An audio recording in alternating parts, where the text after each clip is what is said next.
Hi, I'm Tom Kennedy, Executive Director of the American Society of Media Photographers, ASMP, and it's my pleasure today to host another episode in our podcast series, ASMP Experts and Masters. Today I'm with Ron Haviv, an internationally known photojournalist and founding member of the VII Photo Agency.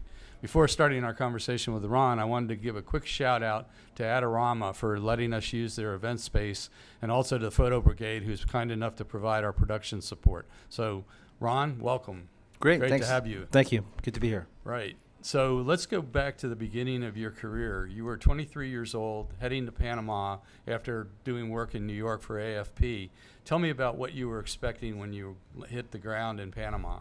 Well, it was certainly back in the day. So we're almost 30 years ago when I went on my first foreign assignment, courtesy of a free plane ticket from photographer Chris Morris, who became immediately a mentor in the field. And to be honest with you, I had no idea what to expect. My first foreign assignment was an important story. It was an election being held by a dictator to prove to the world that he wasn't a dictator. It was an important story for America because of the Panama Canal, and the Americans had a big military base there. So there was a lot of pressure. And I was kind enough to be given an assignment day by day by Minusha Degati, who is the AFP bureau chief running the election coverage there. And the election happened.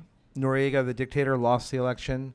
He nullified the results, and the would-be victors came out onto the streets to start an uprising, basically, to start the protests. And I managed to take this photograph of the vice president covered in blood, being beaten up by a supporter of the dictator. Wound up on the cover of Newsweek and Time and U.S. News all in the same week. And it was my introduction into photography. Wow. And when you were making that famous image, how were you feeling? What were you reacting to? What was your thought process as you were seeing that sequence unfold? Because it was some pretty obviously very intense. Yeah, I mean the bodyguard was killed. I mean, it was just really amazing. The day already was getting violent, and in that scene I was sort of later learned I had heard my first incoming fire. I never knew what the whistling sound was of a bullet going by you, which I realized later what it was. And there was these paramilitaries, these guys armed with baseball bats and pistols attacking the group, and it was pretty dramatic. And when the vice president, who was covered in blood from his bodyguard, a guy named Alexis Guerrero, who died trying to protect him, came stumbling out of the car, and it took a moment for me to even realize who he was. And as I went to photograph him, I heard somebody say to me, "Con permiso," excuse me, in Spanish. And it was the paramilitary guy who was stepping around me to then proceed to beat up the vice president. And the whole thing happened within 30 or 40 seconds. And he was beaten, he fought back heroically, and then eventually was arrested and taken away. And it was kind of interesting. Once I kind of saw the front pages and the magazines, I was like, yeah, this photojournalism thing's really not that hard. You go somewhere, you take pictures, you get covers, everybody thinks you're amazing, and so on. And I didn't really understand what the power was of photography and what the role was of journalism and photojournalism at that time. I was really, really, really naive. And it was 6 months later when the United States invaded Panama, and the President of the United States spoke about the photograph as one of the reasons for the invasion. Not the only reason, but he listed it in the speech to the nation. It was like all of a sudden I was like, wait a minute, this is not about me. It's not about covers. It's not about prizes. It's really about the stories that we tell as photographers and giving voice to these people, to these situations, amplifying what they're trying to say and what was happening, and being able to play a role in communication. I was like, wow, that's a pretty amazing thing to do. It was 1989. The world was changing dramatically. So I was from Panama to the Berlin Wall to South Africa to witness Mandela coming out of prison and so on. It was really starting to understand what not only myself but my colleagues, what everybody was doing in journalism to kind of make sure that people knew what was happening in the world. Do you think that the perceptions that people had of photography at that time, because you had the vehicle of the great news magazine weeklies that were available, do you think that perception was different than it is today? I think in some ways it's better today than it was then. I think that if you didn't read Time or Newsweek or the New York Times or Miami Herald or so on, then it was kind of, that's it, you missed it. So today you still have the ability to kind of communicate through these traditional media plus new media, but also I think when social media is used properly and helpfully towards photography, we can reach so many more people now. It's a pretty exciting time to be a photographer now. That's great. I want to talk more about that in a minute, but after being some of the places you just mentioned, you went on to the Balkans, and there you witnessed some pretty horrific things. Was your sense of yourself in those situations changing as you began to witness, for example, the shooting of the civilians by the Serb soldier? Was it Serb paramilitary? Serb paramilitary. I mean, that was like a very personal act of evil that you witnessed. How did that affect you in the moment and then afterward? Well, it was very interesting. So just 3 years later, or 2 years later, I started working in the former Yugoslavia as that broke apart. And then for the next 10 years, I spent more than 5 years covering the different wars. And by the third war, which was Bosnia, I had managed to document what became known as ethnic cleansing and document war crimes, execution of unarmed civilians, brutal act of Serbian paramilitary casually bringing his boot back to kill what appears to be, and what we're learning now, still alive, dying civilians. And I had thought that that photograph and that documentation of what was ethnic cleansing was enough to push and galvanize the world into action. There was enough talk by diplomats, by journalists, by intelligence communities that the war in Bosnia was going to be brutal unless there was real intervention. And so I thought here was photographic proof of what was about to happen. And the photographs were completely ignored and actually failed completely in their attempt to have any impact on conversation. And so I was very disappointed and probably, a little bit naive, having thought that, the work from Panama had impact. Now, a few years later, same U.S. administration and so on, there was no impact. And so the impact for me, the motivation for me, and I think for many of my colleagues who were working in Bosnia and Sarajevo and so on, was this anger of the lack of reaction and dedication to continue to kind of make sure the world every day saw what was happening.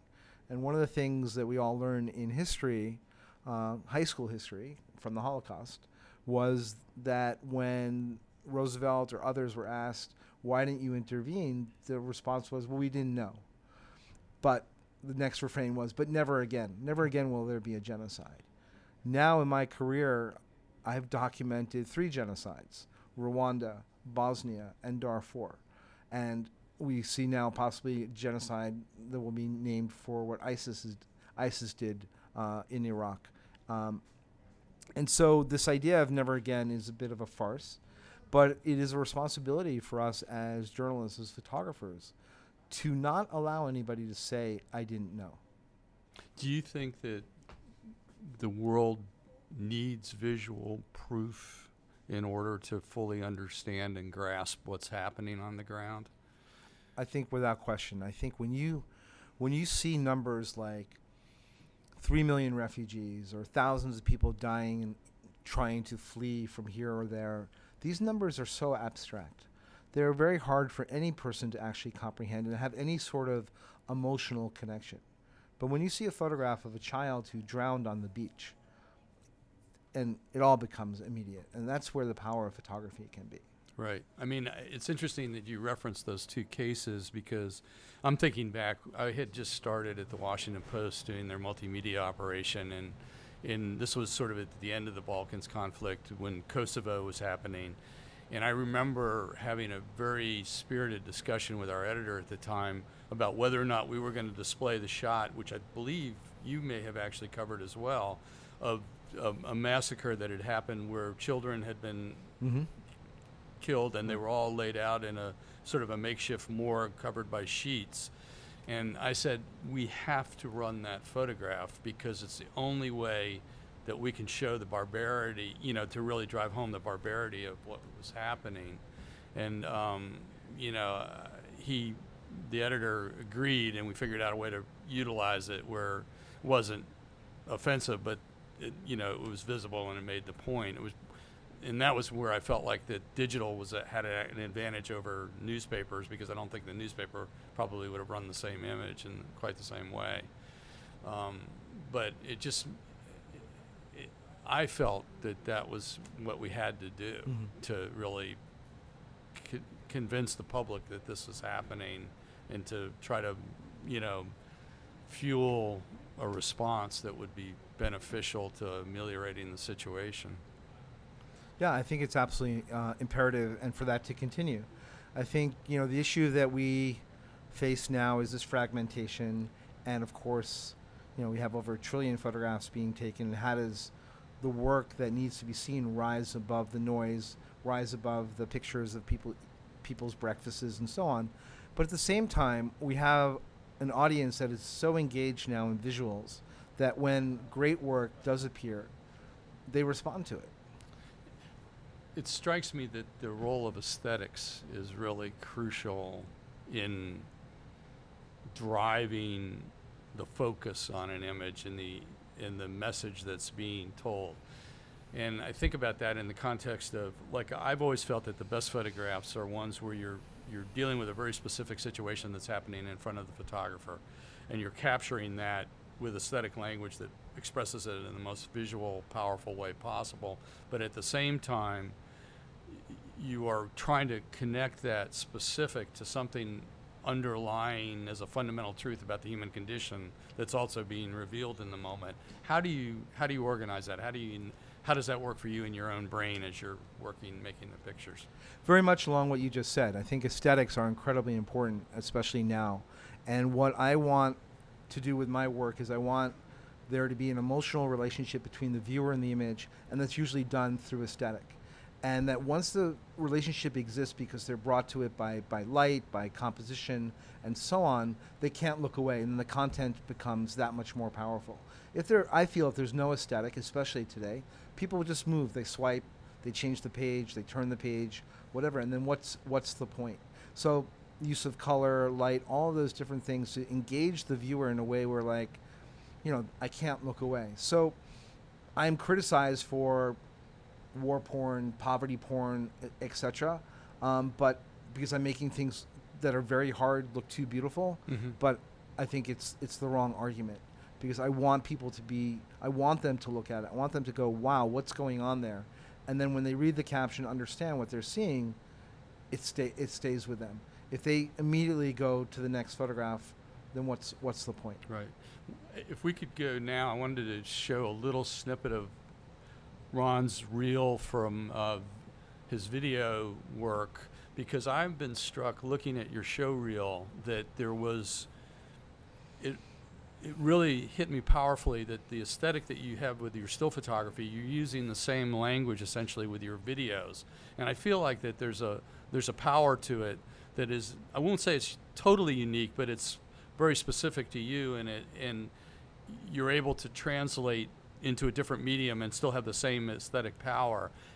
Talk a little bit about how that works for you, and are you aware of that in your own mind and seen in the same way? Sure. I mean, absolutely. So even before the 5D came out, I was doing a lot of video along with my still photography. I was carrying around a Sony PD-150, and then I would create these sort of multi-platform projects. And then, of course, once the 5D and its successors came out, it became much easier to work. And the idea, of course, is that we as visual storytellers now have all of these different mediums to be able to use to reach an audience. And some are better than others depending on the situation. There are times where it's amazing to use motion, other times where you just want that still photograph, combining that with audio and so on. And so when looking through the viewfinder, whether through still or motion, I am looking for these abilities to be able to make sure that it is striking enough for people to be engaging in it. And when you're using the other aspects of video where there's motion and sound and so on, it's just giving me more tools to be able to control the narrative, being able to tell a story in a very specific way. Do you think that there's an authenticity that occurs with video that enabled and helped because you're hearing the voices of the people being in those scenes in a way that you know, it's a little bit, you can't really hear their voices in a still photograph. I think we watch video in a different way, and we remember in a different way. Mm-hmm. Normally, the human brain still remembers things in still images, which will always ensure the continued use and success of still imagery. And there's also more imagination that goes along with still imagery versus video, where you're filling in all the gaps. So I think there are times, like I said before, where it'll work great for one thing, but not for another, and you as the visual storyteller have the ability to choose when you want to use what. Yeah, that makes sense, totally. When you work now, one of the things that I'm always struck by also that I've always felt was the challenge, and that's why I love putting together photo galleries, photo stories when I was at the Post, is trying to get the totality of the situation represented. And at the same time translating, as you said, the magnitude of an event like the Syrian refugees pouring across the Mediterranean, trying to find safety in Italy or Greece or wherever they're going, Turkey. What's your decision-making process in terms of knowing that you're getting the contours of the story right and you're getting the situations that you really want to have available to tell the story to the public in the way that you'd like to tell it? I mean, the first thing is to remember, the word photojournalist has journalism in it, right? So I think that understanding what we're seeing, speaking with people, a lot of it has nothing to do with actually lifting up a camera, but really having understanding of what people are going through, what they're going to go through, what's happening in front of you, and using all of that knowledge to then be able to put that into the visual representation is incredibly important. I don't think enough photographers are doing that. And I think that when you kind of lose that journalistic part of it, there is a huge part of the story that goes missing. How did you begin to form that ethos for yourself? Did it build over time, or was it present really for you from the moment you left Panama? Well, it was really, before I went on my first foreign trip to Panama, I was a freelancer for newspapers. I was freelancing for AFP, and people like Don Emmert, who was the bureau chief here in New York, really instilled upon me kind of, the caption and the information and the other things that are necessary to make sure that the photograph is understood correctly and has impact.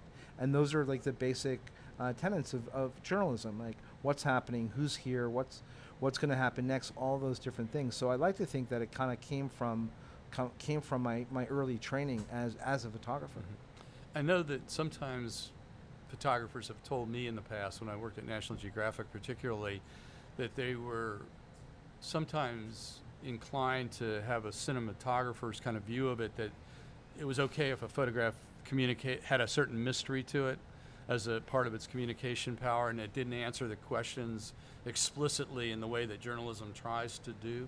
How does that factor into your work at all? I think that makes perfect sense for an individual photograph, but when you're putting a story together, then at some point, you're going to say something. But absolutely, not every photograph has to be full of information and so on. You're creating mood. You're creating moments that are leading from one to another. Of course, it depends. Is it a book? Is it in a magazine? Is it on a museum wall?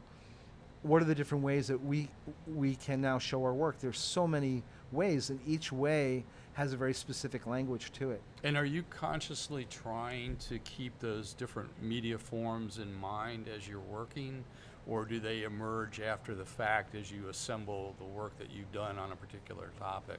The best thing is if it can happen before you actually leave, right? So how am I going to use this work? Is it going to be a multi-platform project? Is it going to be a book, a website, in a magazine, on a wall, projected? All these different things will require different ways to communicate. So for instance, when I went to edit my first book, Blood and Honey, which was about the breakup of Yugoslavia, I had been on assignment for Time and Newsweek most of the time. I was shooting for covers and double pages. And then when I went for the book to get that quiet photograph of the landscape, I didn't have it because nobody was asking for that. So I think it's important as a photographer today is understand what you're trying to say and how you're going to try to say it before rather than trying to catch up afterwards. And does it emerge for you in the process as you're kind of spending time on the ground in a given place, that you're starting to put the pieces together in your own head, almost like a filmmaker would, so that you're consciously aware of what you don't have and what you're going to need to do to flesh out the representation that you're trying to achieve? Yeah, absolutely. And I think, of course, the key is not to be so rigid and say, like, I have to do this step 1, step 2, step 3. You're dealing with a live situation. Things are changing, and being flexible and having the ability to move within that will always benefit your work. I'd like to show now the work that you did on the Arab Spring, which is also a video project, and just talk a little bit about your experience being there, what you were trying to do, and how the video came to represent, you know, your feelings about what you were witnessing. Well, one of the great, so I was shooting stills and video when covering Egypt and Libya and the refugee crisis. And one of the things that really enabled me while working with an editor for this video was to kind of create that mood of chaos and uncertainty and tension that very specifically to video comes across in a very short 3-minute piece that has a different feeling when you look at it as stills. And it was really interesting. So in one exhibition for the still photograph, I made a giant contact sheet of all the photographs, and it sort of allowed you to look at it in a different way. And with video, allows you to look at it in another way. And this idea, when our audience is so fragmented, people are gravitating towards certain ways of understanding stories. And when I, as a visual storyteller, have the ability to kind of reach them on different ways, different platforms, then it enables me to have my story told and accepted and understood and have impact from more people. That's great. Going back to VII's founding, you know, I was struck by the idea that it came about at a moment in American history that probably is defining our age. The attacks on the Twin Towers in Washington, D.C. that killed so many Americans that day. At the same time, you know, it was happening at a time when digital transmission of information was really starting to take hold and begin to rival print as a means of distribution. Do you feel like that influenced how VII was born and how you've progressed since then? Absolutely. I mean, VII was formed 2 or 3 days before 9/11 we announced in France. But before that, as we got everything together, the only way we realized we could actually function was as a digital distribution network, because one of the most expensive parts of running a photo agency is housing of physical slides. And there was no way we could do that. So the ability to have our archives on hard drives, our ability to move photographs through the internet enabled us to be able to form VII. So we are without question a child of the digital revolution. Then, of course, once 9/11 happened and once James Noctway took his amazing photographs that he did, it enabled VII to immediately put our stamp on, like, we are here. And then the rest of us fanned out to Afghanistan and Pakistan and then to Iraq and so on, and covered and have been covering the impact of that moment since our founding. So for the last 17 years or so. Since so many of you have covered conflict as a real staple of VII's work, how has that affected you all personally? How do you process what you see? How do you deal with the aftermath of what you witnessed? Particularly, I'm thinking of the image that you made of the Northern Front commander being killed in Afghanistan, where you're literally inches from him, documenting his last moments. Well, first of all, VII was founded by friends, and actually the majority of us became very close friends working in conflict together. There's a certain bond that you get and a certain trust that you have of people when you're risking your lives together, and you know that the other person, he or she, will be there to save you if something goes wrong. It's a very kind of special and unique relationship that we were then able to transfer over to this concept of creating this sort of new digital agency. And then, to answer your specific question, I can't answer the question for anybody else. I can only answer it for myself. And I think that we are putting ourselves in difficult places, but we are doing it by choice. And so there's a big difference between myself and the commander or civilian who's in a very difficult situation, you know, I have the ability always to leave, which actually has something to do with the ability to kind of accept what I'm seeing. Like when I know that I'm there by choice, then I have to make adjustments and understand what I'm seeing and how to process that. For myself, especially having early on, as we spoke about with Panama, especially having photographs that had impact, and then later as time went on, the Bosnia photograph started to have impact as well, and other images I did on top of that, I started to understand that we're not just sort of producing work that goes out there into a black hole and nobody sees. Understanding that the work that I was doing was affecting people and was having some sort of impact at some point, rationalized the reason for me being there. That I wasn't there as a voyeur, I wasn't there to win prizes, and I certainly wasn't there to make money, because as we know, this is not a money-making operation. You have to do this because you think that there's some impact from what you're doing. Really helps me, and still continues to help me to today. And as I'm doing more and more research on certainly the Panama photograph and the Bosnia photograph, and I'm making a film with Lauren Walsh, my co-director, we're learning about just all the different sort of facets of life that those photographs have touched, and that really does help a lot. I know you've talked about this very powerfully in the past, about the need for people, young people who might be considering following in your footsteps, going into situations, really being trained properly, or given the, you know, the kind of risk training that, you know, Centurion and others do.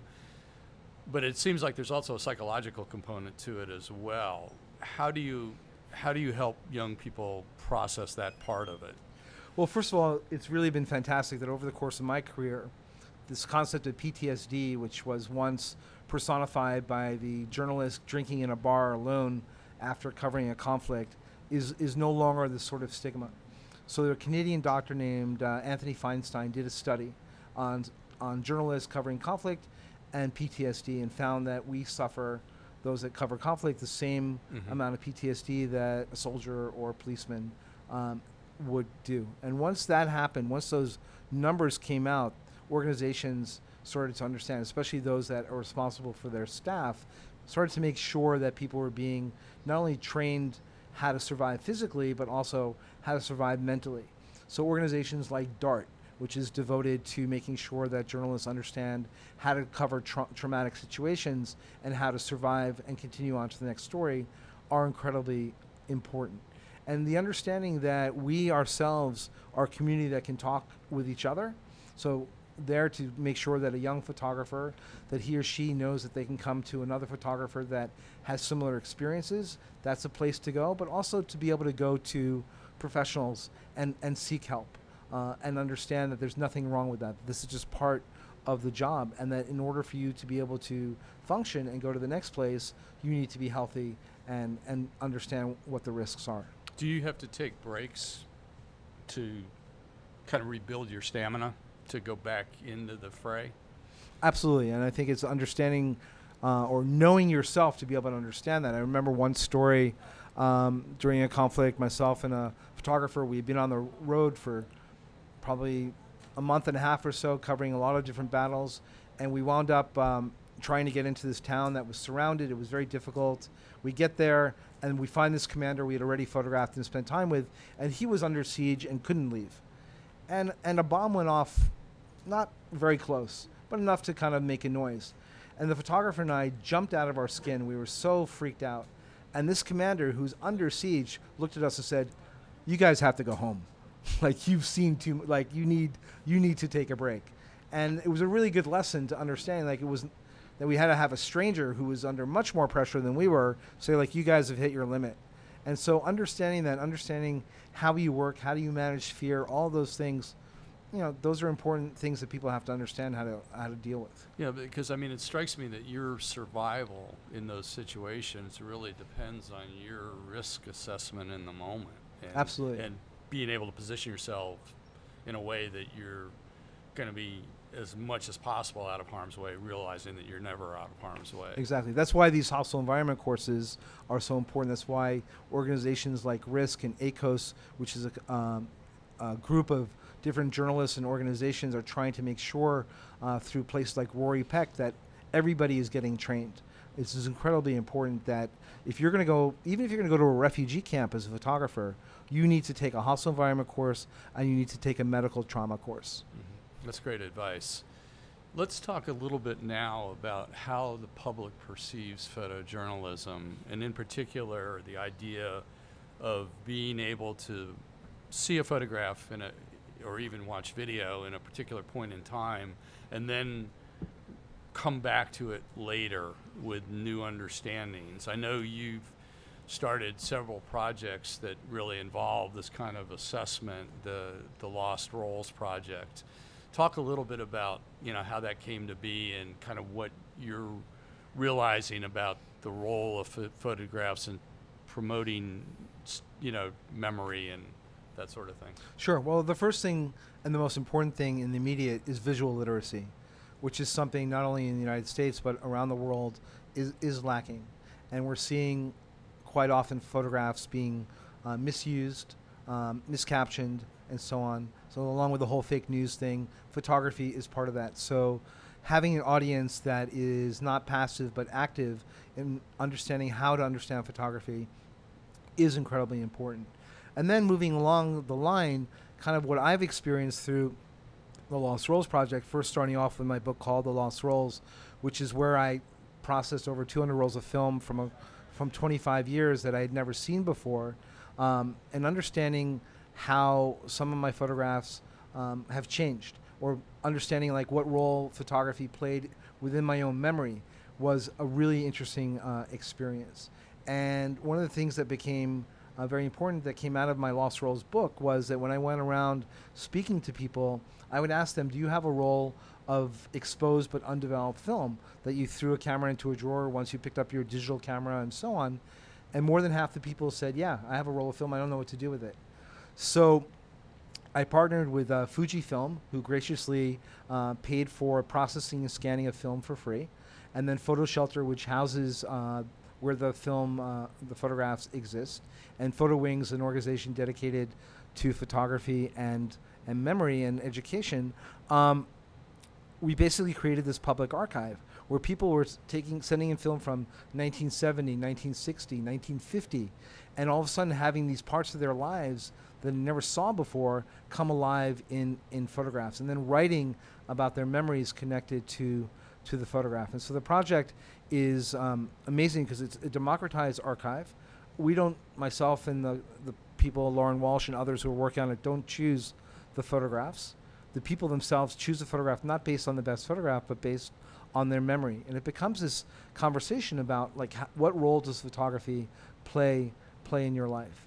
And then what became even more interesting was we've had two physical exhibitions, one at Photoville in New York and another at MOPLA in Los Angeles, that when people come and they physically see the writing and the photographs, they start to understand like these photographs are about the American experience, and an American experience that crosses over class, gender, race, and shows at a time when we think we're much more divided because of the political discourse, we're actually much more alike. And so I'm looking at this project not only about dealing with photography and memory, but as this sort of unifying American experience. That's really fascinating because I think that often photographs seem to capture things that are sort of represent us at our worst, right? And signal the conflict and the tension that is part of the human experience. But when you can work in the other direction, it just seems to me that it's almost living into its full potential as a medium. And for you to have the kind of consciousness with Lauren and others to bring it to fruition that way, that's great. That's really cool. It's really, so I encourage anybody to go to lostrolesamerica.com and you can read the stories, and they're our stories, they're everybody's stories. They're pretty phenomenal. And I know that you've also kind of done in a way a similar thing with the work that you did in the Balkans, going back now and revealing that to people. Tell Tell me a little bit more about that and, where you're trying to go with that project. Absolutely. So using the two photographs we've already spoken about, the one from Panama and the one from Bosnia, Lauren Walsh and I are basically doing a biography of each photo. And we're showing like what happened once the photograph left my camera till present day. And we found that each photograph, not only in the country itself, but in regions beyond that and even beyond that, have become part of the collective historical memory of each place. So the photographs have been used in education, in art, in politics, as propaganda, and affected people to do different things.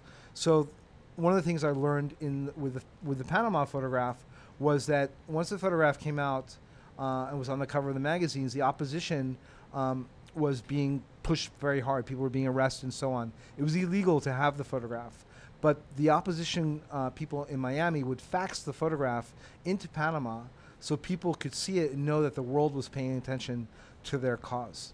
The brother of the bodyguard that was killed protecting the vice president is using that photograph as of today to try to galvanize the Panamanian government to recognize the sacrifice of his brother and to make a statue based on the photograph. Wow. The photograph in Bosnia, which has already been used in The Hague to indict and convict war criminals, the daughter of one of the victims in the photograph is trying to get the three men in the photograph indicted based on the photograph. And she's using that photograph as the evidence to try to get an indictment. Do you think that's going to happen? I mean, is she finding, because you know how it is in a war, particularly with the paramilitary, they just scatter, go about their lives and pretend nothing ever happened.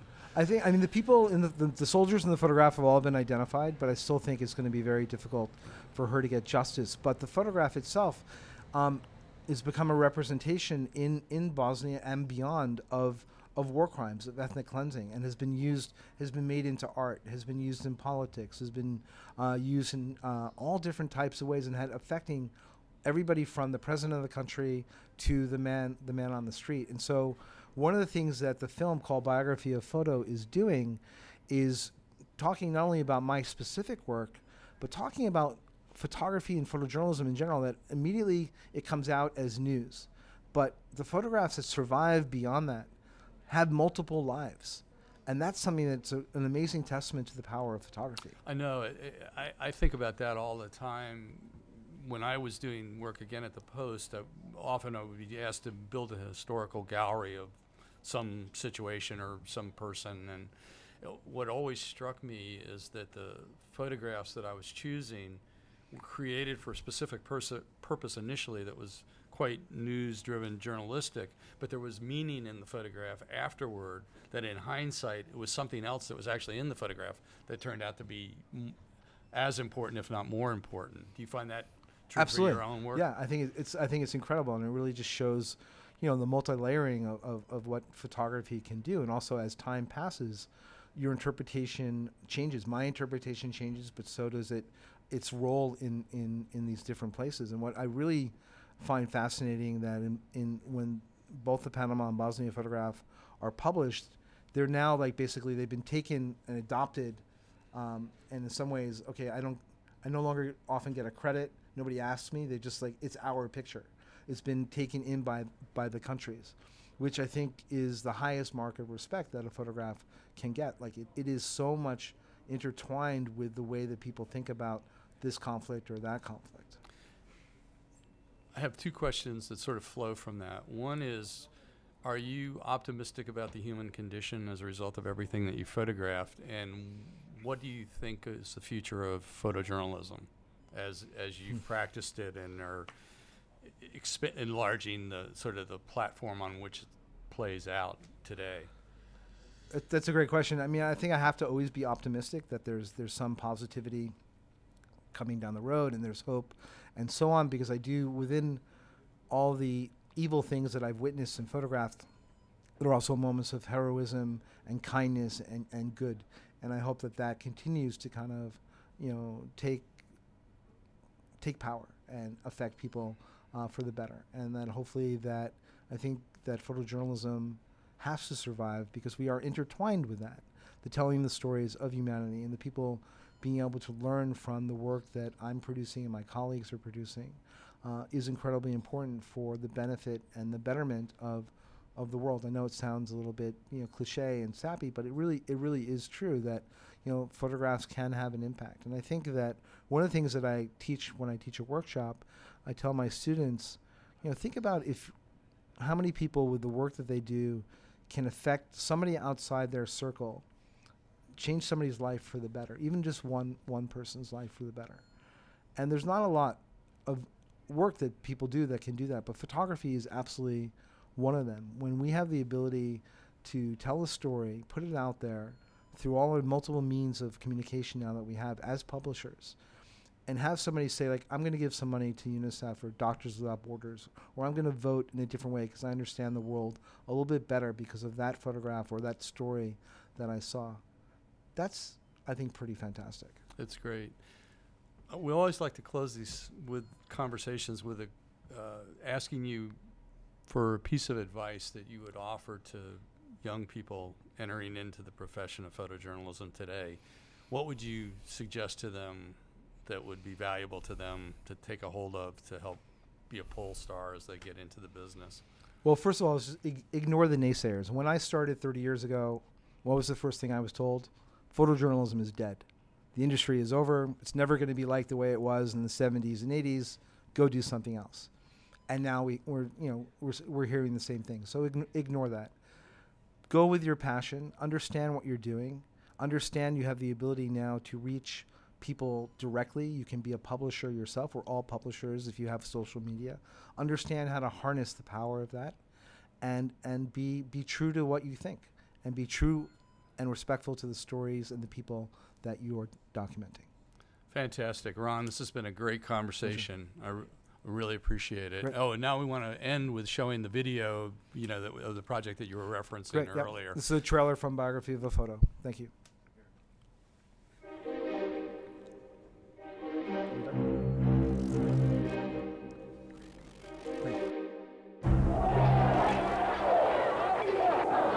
En la capital panameña y mientras rodaban las cámaras de televisión. You remember those horrible pictures of newly elected Vice President Ford, covered head to toe with blood?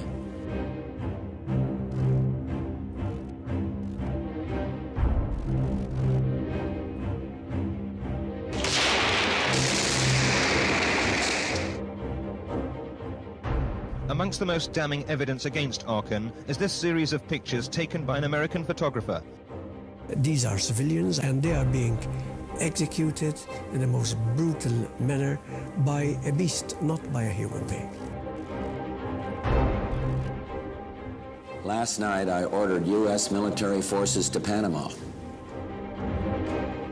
This is ethnic cleansing.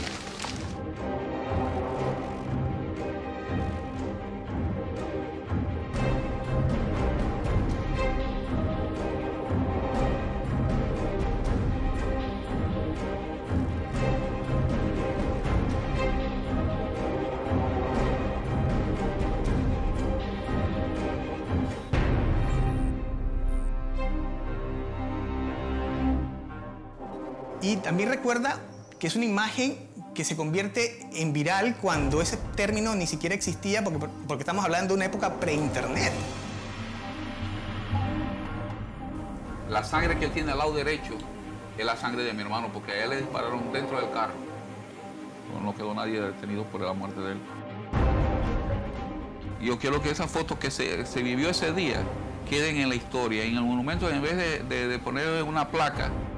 The photo has impact that gave Panamanians back our democracy. So the picture is important as a reminder this can happen again. Mojih roditelja, mojih brata, mojih komšija, prijatelja nema više. Ostale su samo uspomene i ova slika. Nadam se da će jednog dana da se bar iko sa ove fotografije osudi, optuži. Kada bih htio u jednoj riječi opisati šta je rat, moja prva misao bi bila ova fotografija.